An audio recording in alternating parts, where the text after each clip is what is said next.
Hello everyone and welcome to Fiction Friday. Today we have episode 27 of The Squire. I hope you enjoy it. They rode to the top of a ridge, and below them, spread out along a grassy valley with a stream in the center, were hundreds of tents and wagons. Everywhere Rain looked, people worked at something. One group tended a fall garden, another scrubbed clothes in the stream. "What is this?" Rain asked. Cole reined in beside her. "This is Celestia's main refugee camp. Everyone down there is one of your people. 300 of them arrived 2 days ago by boat after I freed them from a Beastman slave caravan. A fair bunch of them stayed behind to keep fighting. They're setting up a smaller camp west of here to look after the people that came with me out of the mountains." "This is terrible." She put a hand over her mouth. "So many people were suffering because of the invasion." "Actually, it's not. These people have food, shelter, and no fear of an attack. It's much worse back home. Whenever you think you can't do whatever they need you to do, remember these people. Want to go down and say hello?" "I don't know. Do you think I should?" Cole smiled. It would mean a lot to them to see their princess. You don't have to do much, just listen and be encouraging. Rain sat up straight in her saddle. She owed her people this at the least. She'd be a ruler they could be proud of. "I'm ready." They rode down into the valley. Cole waved at a pair of soldiers standing on the outskirts, and they waved them through. The two men didn't appear overly concerned or alert. "They look bored." "I imagine they are. The Corinthians pretty much take care of themselves. The odds of an attack are so small they're hardly worth mentioning. Those two stand around 12 hours a day in case someone needs something. I haven't decided if the posting is a reward or punishment." Some refugees noticed them and came over. Rain swung down off her horse and Cole followed suit. She handed her reins to Cole and stepped away to greet the refugees.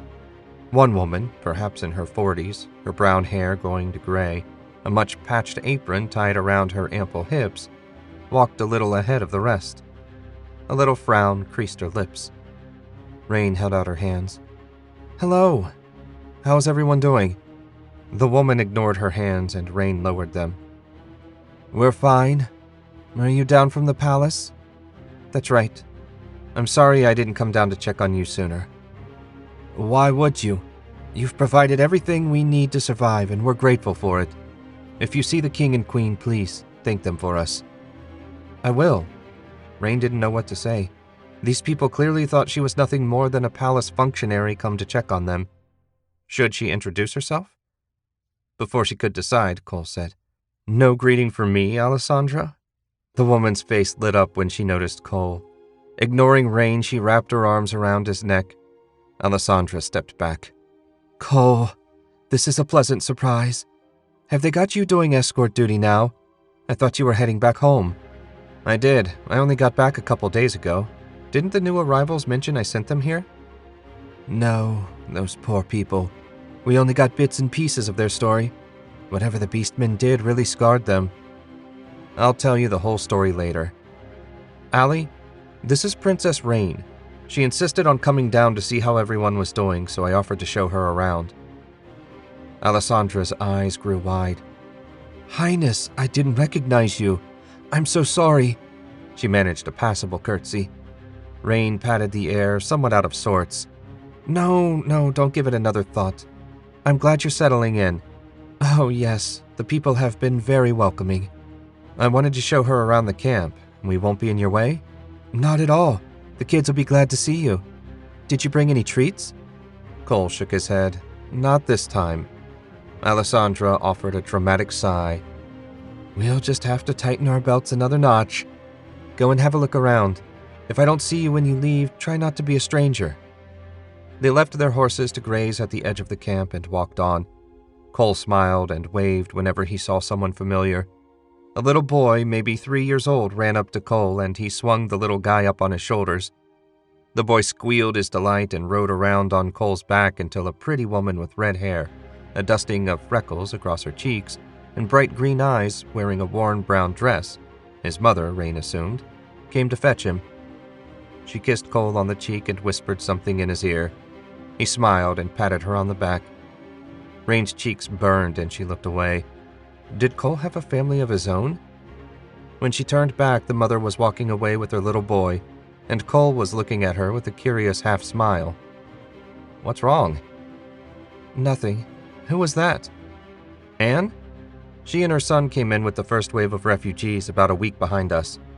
I visited the camp a few days after the business with Callion. I found him sitting and staring at nothing, so I picked him up and ran him around on my shoulders until he laughed. Anne said he hadn't made a sound for weeks before that. I guess the little guy took a shine to me. She shook her head at her foolishness. Of course they weren't his family. "What about the other woman, Alessandra?" "I've known Allie for years. She and Sir Garrus were great friends. She ran a tavern in Finegold. When I moved to the capital, he introduced us. Allie became a surrogate mother for me. I spent a lot of my meager free time hanging around her place. She's become a surrogate mother for a lot more people since our country went to hell." Rain sighed. "I didn't even know this place existed until today. What sort of ruler am I?" "A busy one. You're doing the best you can to help these people, same as me." A little girl with blonde pigtails ran up to them. Instead of going to Cole, she ran up to Rain. "You're pretty." From behind her back, she produced a bunch of flowers, weeds with blossoms if you wanted to be honest, and offered them to Rain. Fighting not to cry, Rain accepted the bouquet with a smile. "Thank you, sweetheart. What's your name?" "Tina." "I'm Rain. It's nice to meet you." "Tina?" a woman called. The little girl smiled. "That's my mommy. I gotta go." Tina spun around in a swirl of blonde hair and skipped toward her mother's voice. Rain watched her until she was out of sight. "What a sweet girl." "The little ones are great," Cole said. "They imagine this is all a game. The older ones aren't adapting so well." They spent several more hours wandering around. Cole introduced her to some of the new arrivals that he'd rescued from the Beastmen. They made a sad sight. Gaunt with haunted eyes, they looked like they'd seen things they wanted to forget but couldn't. Evening was fast approaching when they returned to their horses and started back toward the city. They rode in silence for a while. Rain tried to get her jumbled thoughts together. The sight of those people affected her more than she'd expected. When she felt confident she could speak without bursting into tears, she said, "How did you find out about the refugee camp?"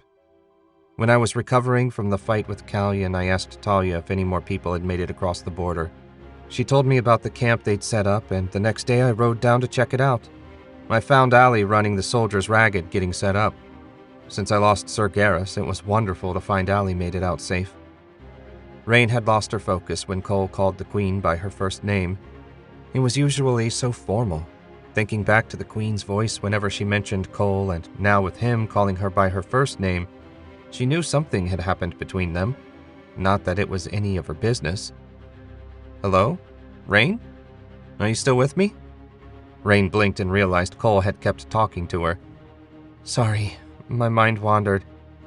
What did you say?" "I asked what sort of training they have you doing." "Oh, well, it's nothing physical." She told him about the tingle in her head and what they wanted her to do. "Basically, I sit there and try to push a tingle from my head to my hands." Cole frowned. "Sounds like you're trying to muscle it too much." "I told you, there's no muscles involved. It's just an expression Sir Garrus used when I tried to force something rather than use good technique. Here's a suggestion. Remember, I know nothing about magic. But instead of trying to force it to move, relax and just let it flow. Imagine it like water running down your neck, to your shoulders, down your arms, and into your hands." "I don't know. That sounds nothing like what Michael says I should do." Cole shrugged. "Like I said, I don't know anything about magic. It was just a thought." Cole, 9 members of Celestia's elite ranger squad, and a female lightcaster set out for the cave where he'd found the soul box a day after he showed Rain the refugee camp. The rangers, lean, long-legged, and grizzled to a man, set a brisk pace. 2 of them ran ahead to scout, which suited Cole fine. He'd gotten tired of having to cover twice the distance he needed to travel. Cole had shown them on the map about where the Wolfman village lay, and until they got closer, the rangers picked their course. What took the ex-slaves 10 days to travel, they covered in 3 hard days. They made camp in a little gully a day out from the village. A small fire crackled, shielded from detection by the lightcaster's magic. One of the scouts had a bit of good luck, and 3 rabbits roasted over the flames. "Tell me again about the cave," said the lightcaster, a short, mousy woman named Alana. Cole sighed. He'd told the woman everything he could remember 6 times already, but she seemed to want him to keep repeating it. An illusion concealed the entrance. Inside, I found the box and a fresh body. "And the runes?" She leaned closer. The runes fascinated her the most. "Crimson and black, you said, correct?" "Yeah, they almost seemed alive. They crawled and squirmed like insects. I didn't need to see anything else to realize I shouldn't touch them." "Very wise. What you described was a death ward. Anything living that touched it would be instantly slain." "A convenient trick for an undead darkcaster." Cole yawned, hoping the lightcaster would take the hint. "Of course, if he wanted to move it, he'd have to do it himself." "Yes. Lucky for you, I'm here. Once I disrupt the ward, we'll be able to take the box with no trouble." Cole smiled and closed his eyes. He hoped she was right. He couldn't remember the last time he'd done something with no trouble. The next morning, they found themselves on the outskirts of the village a little after noon. No movement caught Cole's eye.